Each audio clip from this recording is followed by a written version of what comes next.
Halo, selamat berjumpa lagi dalam mata kuliah Sistem Informasi Manajemen. Dalam hal ini, kelas yang akan kita buat secara online yaitu membahas tentang apa yang ada di dalam sistem informasi manajemen. Yang pertama akan kita bahas adalah apa yang dimaksud dengan sistem. Apakah sistem itu? Perlu diketahui dulu bahwa sistem itu merupakan suatu rangkaian yang di sini berupa rangkaian yang terdiri dari satu atau menjadi satu sehingga dia akan mendapatkan suatu maksud dan tujuan tertentu. Di dalam sistem itu sendiri bisa digunakan sebagai alat media informasi. Yang kedua bisa sebagai alat untuk menghitung dan yang ketiga digunakan untuk keperluan kantor. Mari kita lihat pendapat dari beberapa ahli tentang yang dimaksud dengan sistem. Sistem adalah sekelompok elemen-elemen yang terintegrasi dengan maksud yang sama untuk mencapai suatu tujuan. Nah, ini coba kalau Anda ingin menghafalkan pengertian dari sistem, Anda bisa melihat naskah atau teks yang berwarna biru, ungu, oranye, dan hijau. Itu penjenengan hafalkan dan pegang betul. Jadi kalau suatu saat nanti ditanya sistem, nah maka keempat kata itu yang harus dipegang. Sistem adalah sekelompok elemen-elemen. Ya, elemen-elemen sendiri bisa digantikan dengan bagian-bagian boleh. Jadi apa namanya, kata-katanya tidak mesti harus sama persis, cuma harus tahu dari makna masing-masing kalimatnya. Sekelompok elemen-elemen yang terintegrasi. Kalau terintegrasi bisa diibaratkan menjadi satu. Jadi elemen-elemen yang terdiri dari banyak itu menjadi satu dengan maksud yang sama untuk mencapai suatu tujuan. Nah, paham ya kira-kira apa yang dimaksud dengan sistem? Coba kita lihat satu-satu. Di dalam gambar yang sebelah atas ini ada sebuah sistem. Namanya adalah sistem motor bakar. Elemen-elemennya terdiri dari yang berwarna hijau ini adalah aki, yang sebelah atasnya namanya coil, dan yang ini, yang saya lingkari ini namanya busi. Terus yang naik turun ini namanya piston.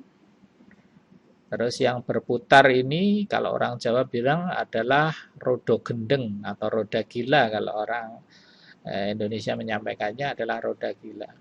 Jadi kalau Anda semuanya naik sepeda motor, di sana ada tulisan RPM, singkatan dari rotasi per menit, yang dihitung putarannya adalah roda gila ini. Jadi dia berputar sebanyak berapa dalam 1 menit, ya. Jadi kalau semakin cepat maka semakin cepat untuk gerakan daripada piston ini. Elemen-elemen ini bekerja dalam satu sistem. Jadi kalau salah satu dari elemen ini tidak bekerja, maka sistem ini akan tidak berjalan semestinya. Makanya dinamakan terintegrasi atau menjadi satu dengan maksud yang sama untuk mencapai suatu tujuan tertentu. Paham ya kira-kira? Kemudian yang kedua ini adalah sistem parabola ya. Jadi Anda bisa lihat ada wujudnya parabola sendiri.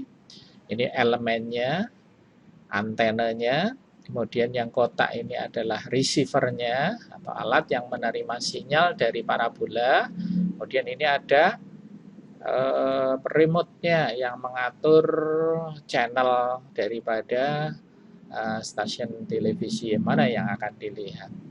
Kemudian yang ketiga inilah sistem komputer, personal komputer. Elemen-elemennya diantaranya ada monitor, keyboard, mouse, dan kotak CPU ini, yang di dalamnya banyak sekali elemen-elemen yang mungkin kalau disebutkan ribuan elemen, diantaranya ada hard disk, ada prosesor, ada RAM, ada power supply, ada kondensator, ada resistor, ada IC, macam-macam gitu. Kalau dihitung mungkin bisa ribuan. Elemen-elemen ini bergabung menjadi satu yang disebut dengan terintegrasi, mempunyai maksud yang sama untuk mencapai suatu tujuan. Jadi personal komputer ini mestinya mempunyai tujuan untuk menjadi satu ini. Kemudian kita lihat, setelah kita lihat atau kita paham dengan yang namanya sistem, di sini ada yang disebutkan subsistem, yaitu sistem yang di dalam suatu sistem. Jadi sistemnya di dalamnya ada sistem lagi, itu disebut subsistem. Berarti bahwa sistem berada pada lebih dari satu tingkat. Nah, ini biasanya saya contohkan di sini ada mobil nih. Saya gambarkan ini sebuah mobil. Mobil ini adalah merupakan sebuah sistem kendaraan yang bisa digunakan untuk mengantarkan Anda semuanya kemana saja. Kemudian di dalam mobil ini ada yang namanya subsistemnya. Coba kita lihat, di dalam mobil ada subsistem mesin. Kelihatan di sini mesin berada di dalam sebuah mobil yang ini adalah salah satu bagian atau salah satu elemennya daripada mobil. Makanya disebut subsistem. Sementara di subsistem mesin ini sendiri ada beberapa subsistem lagi di dalamnya. Kemudian yang kedua, dari subsistem yang lainnya di sebuah mobil ada yang disebut subsistem pengapian. Pengapian daripada mobil ini supaya bisa berjalan, maka harus ada subsistem pengapian. Di antaranya ada beberapa busi, ada koil, ada beberapa kontak ya, ada beberapa rangkaian yang di sana mengakibatkan busi ini bisa nyala atau mengapi dari bahan bakar yang sudah dicampur dengan udara yang ada di ruang bakar untuk dibakar sesuai dengan urutannya. Nah, kalau di mobil kan ada beberapa pistonnya sehingga harus diatur urut-urutannya untuk bisa menyala. Kemudian yang berikutnya adalah subsistem pengkabelan. Nah, ini kalau dilihat ruwet sekali ini ya.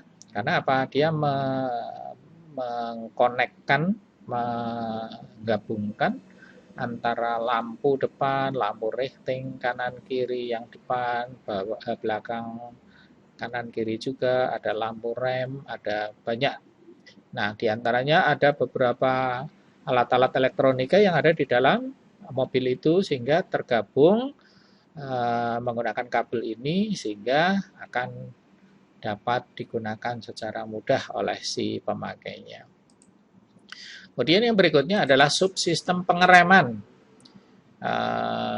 Sangat penting di dalam sebuah mobil, pengereman menentukan sekali bahwa mobil itu bisa jalan atau tidak. Kalau bisa jalannya sih bisa, tapi nggak bisa berhenti, yang bahaya itu ya.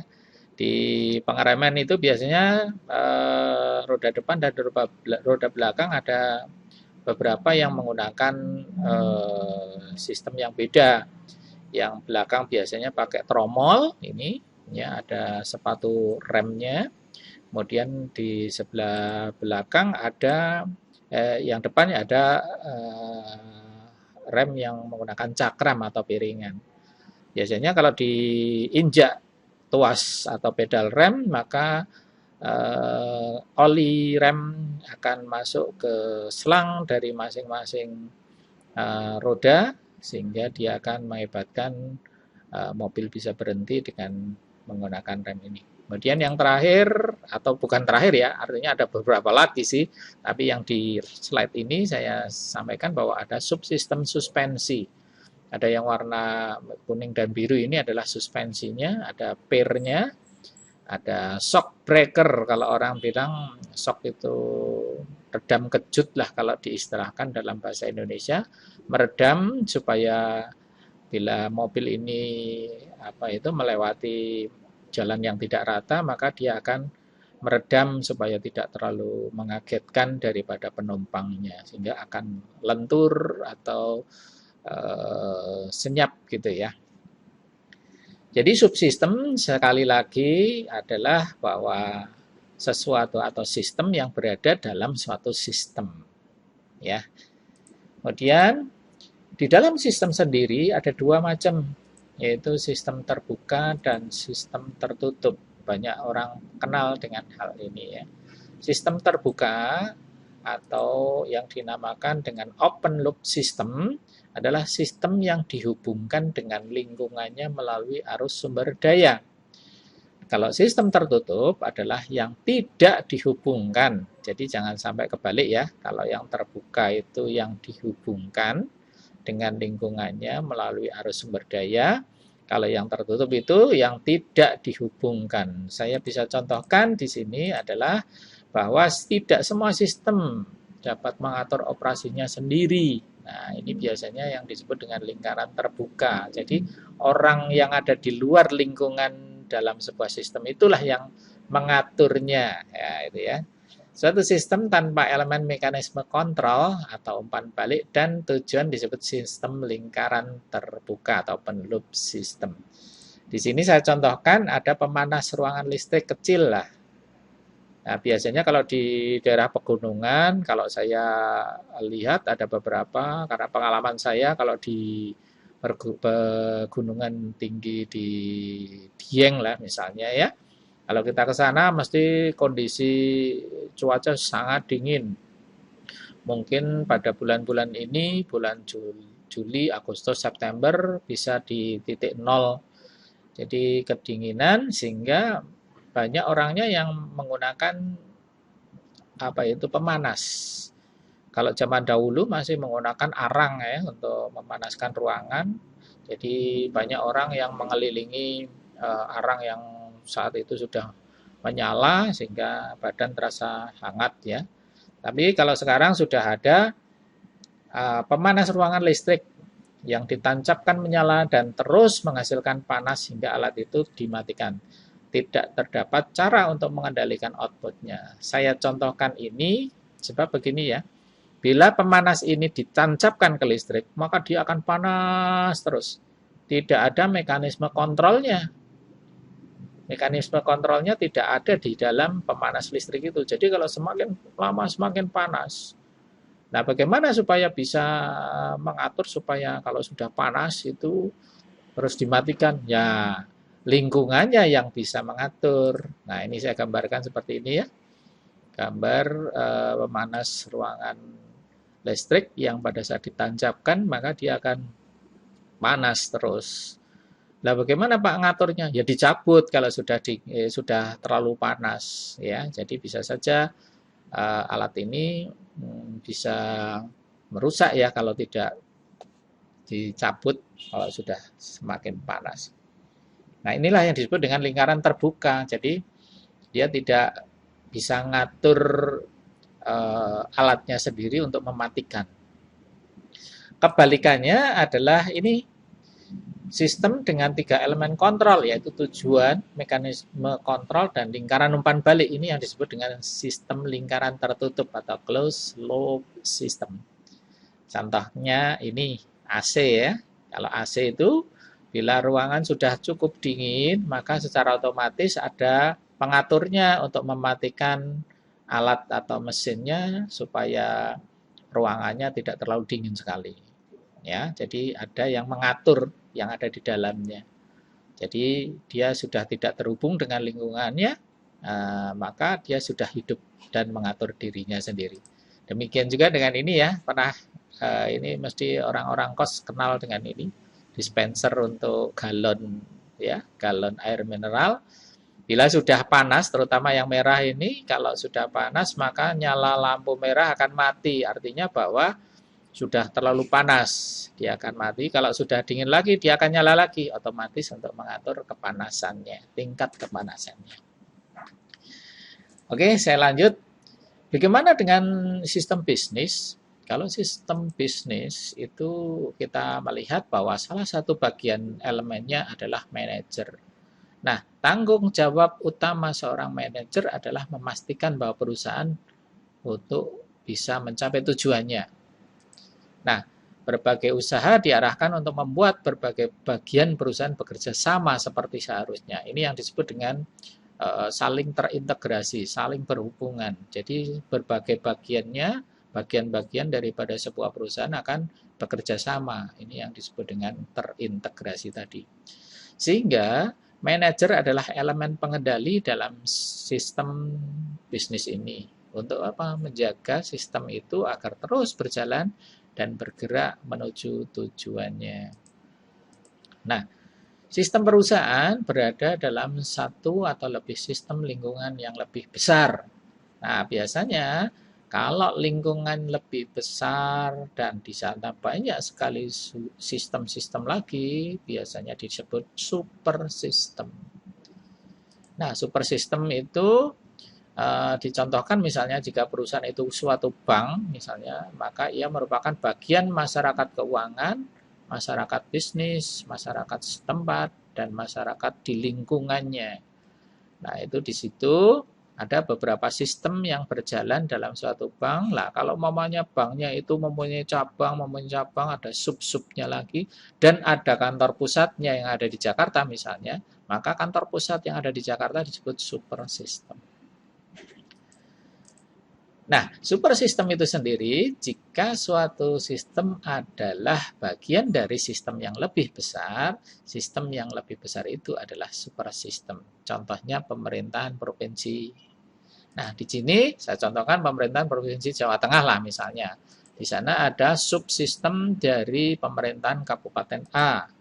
Nah, ini ada beberapa bagian dari sistem-sistem subsistemnya ya, ada sekretaris daerah, ada dinas terkait, banyak sekali. Kemudian subsistem dari atau sistem dari pemerintahan Kabupaten B misalnya, ada beberapa subsistemnya juga, pemerintahan Kabupaten C, pemerintahan Kabupaten D, dan seterusnya, banyak sekali. Kalau di Provinsi Jawa Tengah banyak kabupaten, banyak kota yang di sana juga mempunyai sistem-sistem sendiri, sehingga pemerintahan Provinsi Jawa Tengah disebut super sistem. Nah, kalau pemerintah pusat bisa saja disebutkan mega sistem karena semakin banyak. Oke, sementara itu dulu materi kali ini. Semoga apa yang saya sampaikan dapat bermanfaat bagi Anda semuanya, sehingga nantinya sebagai bekal panjenengan semuanya untuk dapat mengikuti materi-materi berikutnya. Terima kasih, saya akhiri dulu. Assalamualaikum warahmatullahi wabarakatuh.